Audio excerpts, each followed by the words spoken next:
Hi, good morning. My name is Craig Labovitz, and I've got my co-author or co-editor of the 5th Annual Infrastructure Security Survey with me, Dan.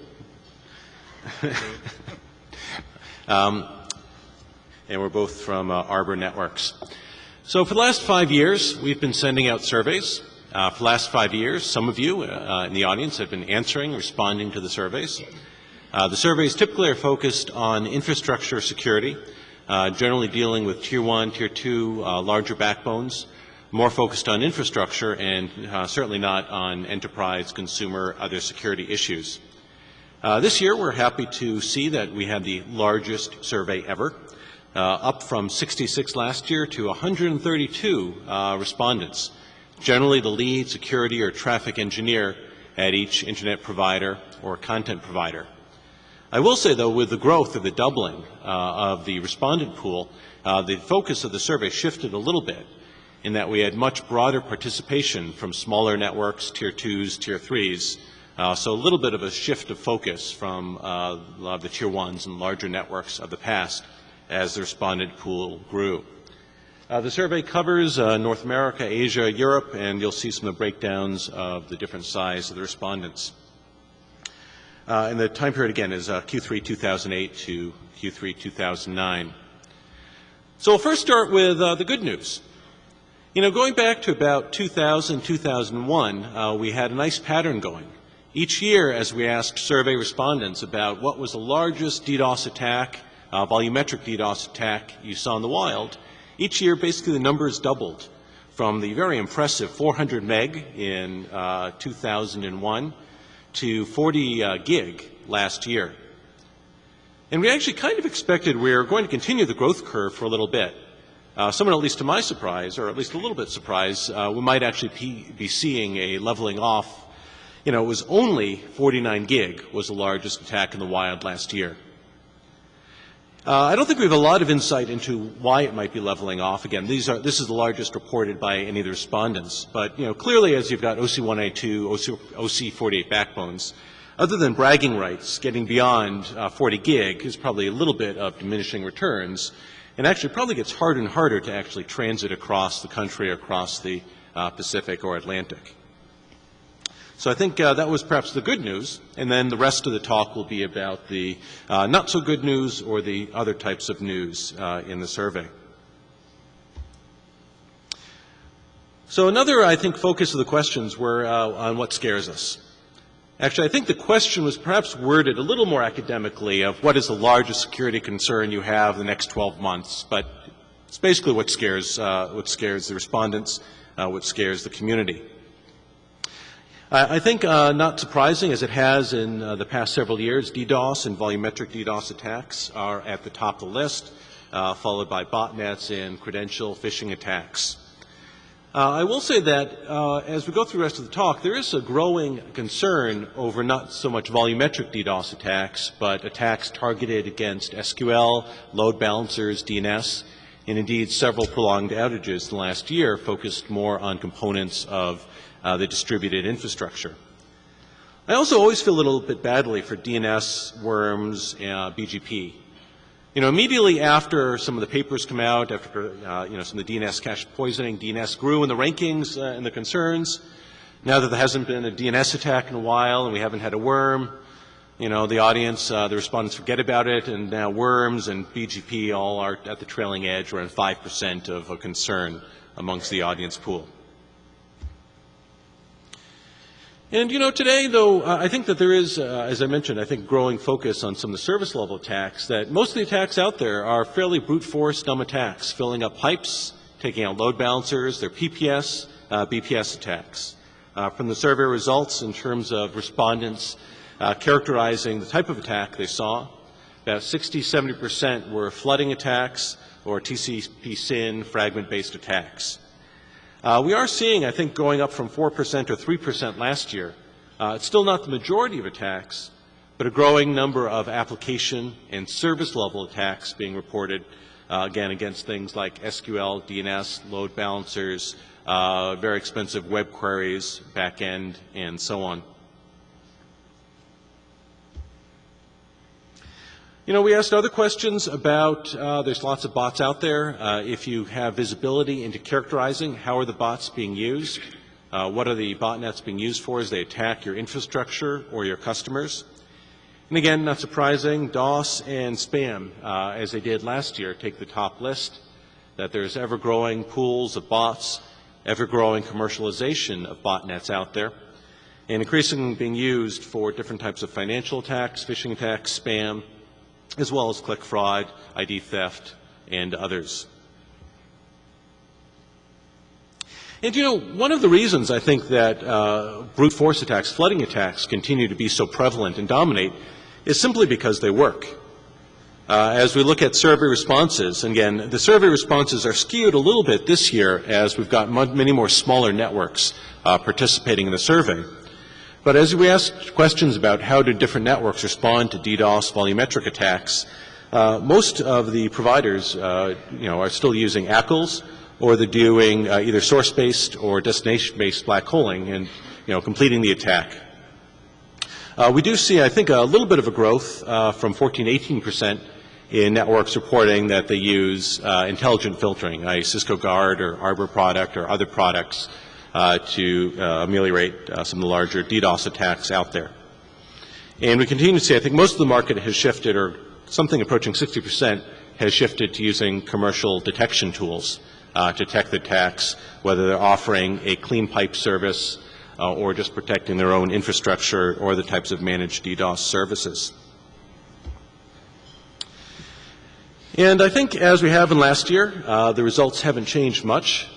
That as we ask questions about how many of the attacks are reported to law enforcement, as it has been true in previous years, very few.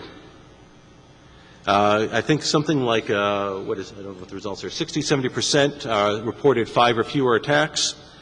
And as we ask questions about why aren't attacks being reported, the answers range from jurisdictional issues, what exactly is the FBI going to do about a botnet in Korea or China, lack of confidence in law enforcement, publicity.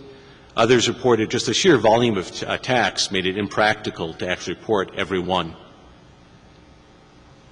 We'll switch a little bit, I think, in the last 3 remaining slides into just what I find the most interesting, and that's sort of the free-form responses we get as part of the survey. I think these do a better job of giving a little bit more insight into the, into the thinking, into the mood of the community as we talk about different security issues. As it came up in last year's survey, there continues to be a lot of concern, perhaps frustration might be a better word, with vendor support for different security features, a lack of filtering at high line speed, packet rates, a lack of support for a large number of ACLs, and a lot of responses this year around V6, basically ranging from my security vendor, my router vendor, my switch vendor doesn't support any security features for V6, or the security features they support don't work, or they still have a long, long way to go with parity with some of the IPv4 features. Leading into the IPv6, I think as we've seen a lot of folks actually, for the first time, IPv6 is actually something that folks are beginning to plan around. For the better part of the last 10, 12 years, IPv6 was much more of a checkbox on an RFP. Now folks are actually beginning to deploy kit, procedures to deploy it, but there's growing concern about the ability for the networks, their vendors, to support it. And again, we have a quote at the bottom, just I think, which echoes some of the concern around even if your router vendor, switch vendor, firewall supports it, do your internal network procedures support V6? Can you roll it out? Do you have the same monitoring? And so on. So a lot of concern around V6 and questions on is the Internet really ready for any large volume of traffic? Luckily, there's yet to be a large volume of traffic, so we're probably okay for a little bit. But clearly a lot of concern. I should mention, too, that, I don't know if it was the economy, the weather, the state of the industry, but a lot of the freeform comments this year tended towards, I think, more of frustration, a little more towards the melodrama. There's a lot of concern around V6, a lot of concern around 4-byte ASNs, a lot of concern about just the ability for the engineering security groups to respond, and a continuing theme of the lack of management support. which I think is really echoed in some of these, in actually the last slide. I think real concern about underfunded security groups, concern that they're dealing with better funded attackers with better financial motive. I think a lot of frustration, if not so much with the vendors, that a lot of frustration in the comments about customers. I think many of you in the audience and in the AP region and others don't think very highly of your enterprise customers from the comments. A lot of concern about the clue as these new services are rolled out. A lot of problems explaining some of the challenges of cloud distributed computing. At the same time, the security organizations and providers are undergoing, I think, scrutiny to provide higher availability services. And, I think the general tenor of some of the comments, again, perhaps tending a little bit towards the melodrama, the bad guys are beating us badly. So, a little more pessimistic this year than previous years. Hopefully next year we'll have a more optimistic response. So I think I finished with a quick run-through. I've got Danny up here to delve into any more of the results and questions, but hopefully that provides a quick snapshot of at least some of the results. The full report is available down at the URL at the bottom, and it goes into, 40, 50 pages worth of graphs and diagrams and comments. With that, we've at least a couple minutes for questions.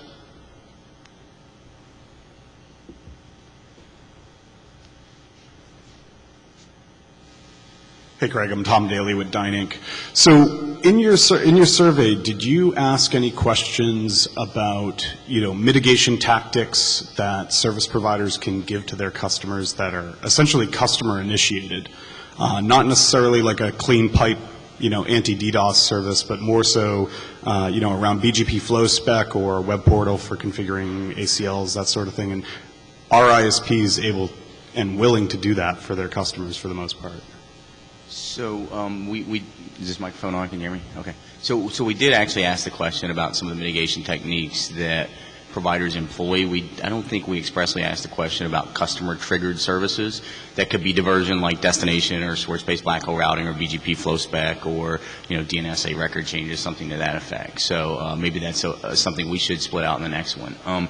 One of the key trends we've seen, though, if you look at the report, even 5 years ago, 4 years ago, 3, even this year, is that one of the disconcerting things is a lot of the mitigation techniques, like destination-based black hole routing, effectively complete the attack, right? Sure. And so, so that's one of the trends. I think the numbers we had said there was a 4% increase in people that had more sophisticated, like DNS-based redirection for scrubbing, or clean pipe services, that kind of thing for mitigation techniques. And so we have seen some improvement, even with by doubling the size of the respondent pool to much smaller networks and so forth. But at the same time, the trend there is still, away from effectively completing the attack, at least marginally. And so I think it would be good to separate those two questions out next year and ask that. So. Great, thank you. Yeah, thanks for the question. Any other questions? One thing I was going to highlight is, on Craig's second to last slide there, talking about the perfect storm, if you will, and it seemed, the melodrama, or, it's kind of sexy.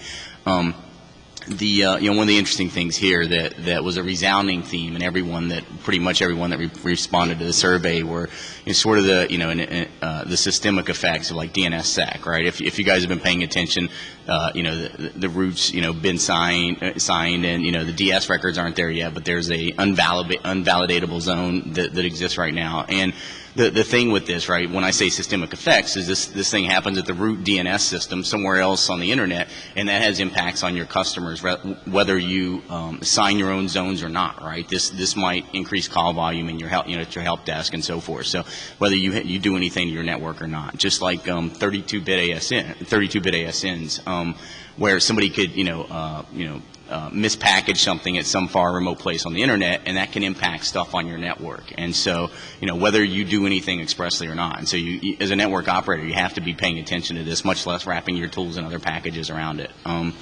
If I had to highlight anything from the survey, it was, some of these things that, that seem like, hey, it's internet, it's architectural, it's way off, I'm not really concerned with that, will have impact on your network operations, and there are definitely things you need to be concerned about. And we did see that echoed in the security survey responses by some of the folks that were paying attention, but the wider operator pool definitely needs to pay attention to those sorts of things, because it will have an impact on your business. So that's probably the one thing that I would most highlight from the survey, I think. So Actually, there was one other thing that I should mention when Craig went over the law enforcement referral slide.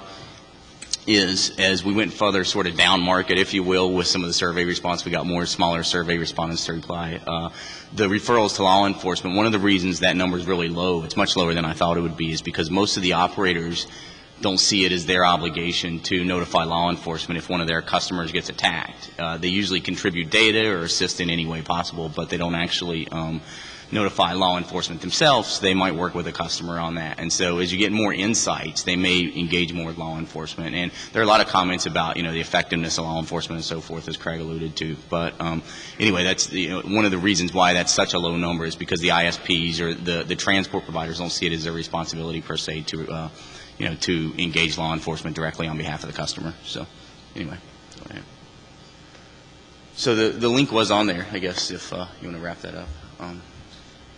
For the survey. So if you have comments or there are things you want in next year's edition of the survey or things you like or you don't like or so forth, then we certainly welcome input in the question set. It's a huge number of questions and it usually takes 30 to 45 minutes just to answer the survey. So we certainly thank the folks that took the time to respond to this as well and trying to make it useful from a general feel of the internet as opposed to empirical data associated with some of the attacks and whatnot. So. Great. Okay. Thank you.